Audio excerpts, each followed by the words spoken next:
So the snowstorm, probably it snowed like 2 feet already. Seems that we're gonna get more than 2 feet to be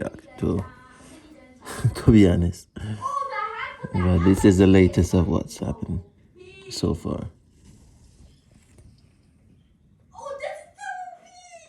It's still going.